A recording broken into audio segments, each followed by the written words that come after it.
Welcome to this explainer on the hidden world of muscle physiology. Today, we're jumping straight into the thrilling, microscopic chain reaction that powers literally every single movement your body makes. From the involuntary, tireless beating of your heart to the incredibly precise movements of your fingers as you type, we're going to break down exactly how biological sparks translate into physical force.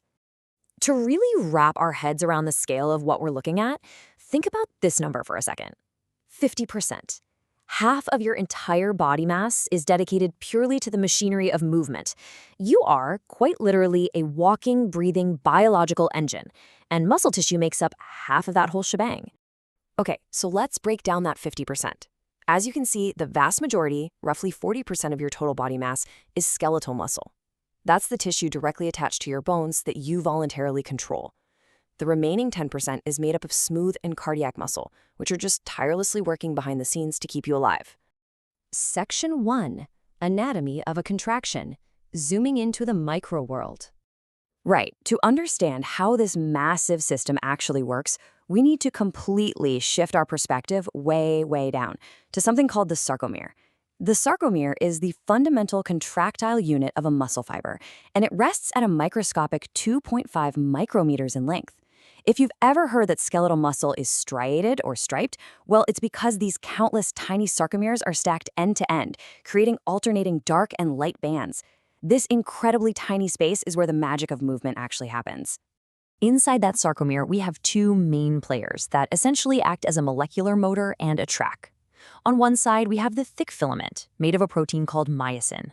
This acts as our motor, and it has this long tail and these little globular heads reaching out.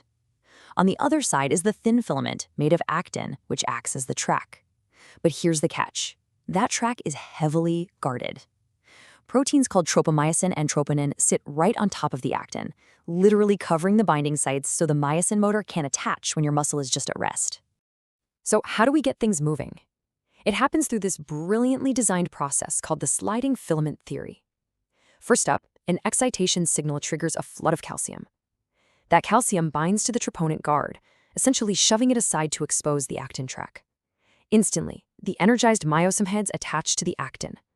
Then comes the power stroke. The myosin head physically pivots, pulling the thin filament toward the center of the sarcomere. Finally, a molecule of ATP energy binds to the myosin, causing it to detach and recock, ready to pull all over again.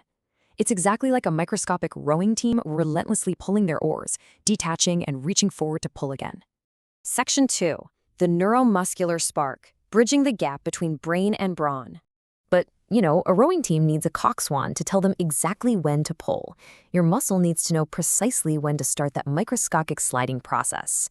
The ultimate communication bridge here is the motor unit. This consists of just a single motor neuron originating all the way back in your spinal cord and all the individual skeletal muscle fibers it supplies. It's a super efficient setup, honestly, because one single neural command can simultaneously control and activate hundreds of individual muscle fibers at once. Let's move to the next step and see how this builds. How does this communication physically jump across the neuromuscular junction, which is that tiny gap between the nerve and the muscle? First, an electrical action potential reaches the nerve terminal. This electrical spark forces the release of a chemical messenger called acetylcholine, or ACH for short. This chemical diffuses right across that tiny gap and binds to nicotinic receptors on the muscle side. This binding flings open local channels, sodium rushes in, and boom, an end plate potential is generated, which triggers a brand new electrical action potential that ripples across the entire muscle fiber. It's wild. We've gone from electrical to chemical and right back to electrical. Now, the crucial point is how that new electrical signal inside the muscle translates into actual physical movement. And the answer is calcium. That electrical wave dives deep into the muscle fiber and triggers a massive release of calcium from internal storage. This sudden flood of free calcium is the immediate trigger that moves that troponin guard we talked about earlier, which finally allows the myosin and actin to interact. Calcium is literally the biological key that starts the engine. Section 3. Cardiac and smooth muscles, the involuntary engines. Up until now, we focused almost entirely on skeletal muscles, the ones you voluntarily control. But what about the tireless tissues operating your internal organs, keeping you alive without a single conscious thought?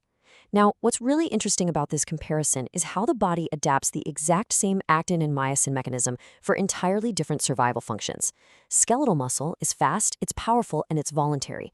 But look at cardiac and smooth muscle. They are totally involuntary, controlled by pacemakers, hormones, and your autonomic nervous system. Cardiac muscle contracts rhythmically, while smooth muscle is slow and sustained. And crucially, they are highly fatigue resistant because, well, they literally cannot afford to get tired. Taking a slightly closer look at smooth muscle, we can see two distinct ways the body controls our organs. Visceral smooth muscle operates on a sort of continuous autopilot. It has spontaneous tone, making subtle, slow waves of contraction to do essential things like maintain your blood pressure all day long. Multi-unit smooth muscle, on the other hand, waits around for direct neural commands. A great example of this is the muscle adjusting the iris of your eye to let in the perfect amount of light. These involuntary engines have some absolutely brilliant, unique adaptations.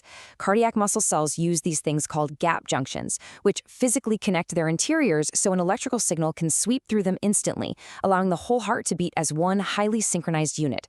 Smooth muscle, interestingly, completely lacks that troponin guard on its actin track. Instead, it uses a unique calcium calmodulin mechanism to trigger contraction. And maybe most brilliantly, smooth muscle can enter what's called a latch state. This allows the myosin cross bridges to just stay attached to the actin for long periods. Think of it like a highly fuel-efficient engine that can hold intense mechanical tension for hours on end while using a mere fraction of the energy that skeletal muscle would need to do the same job.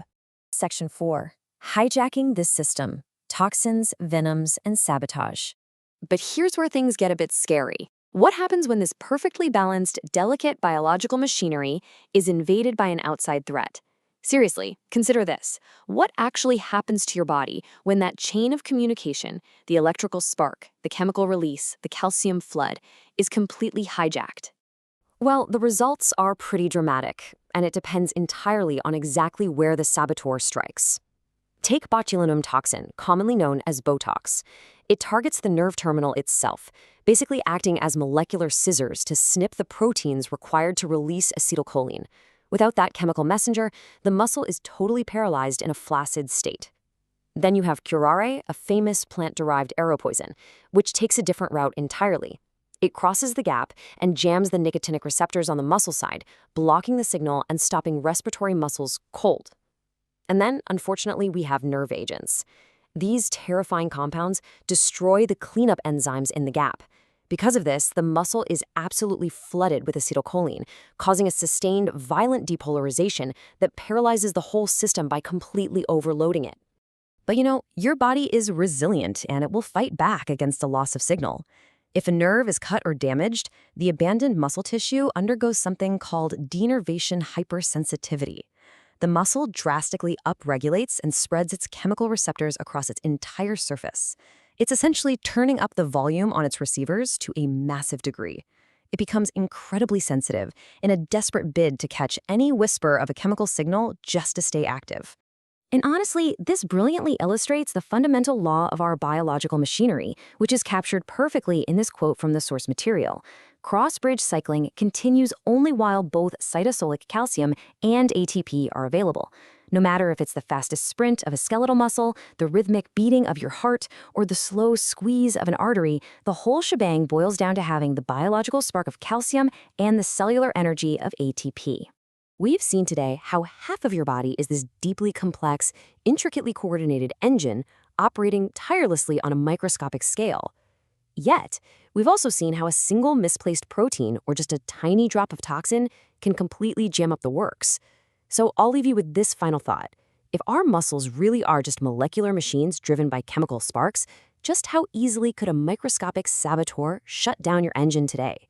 Thank you so much for exploring the incredible science of muscle physiology in this explainer.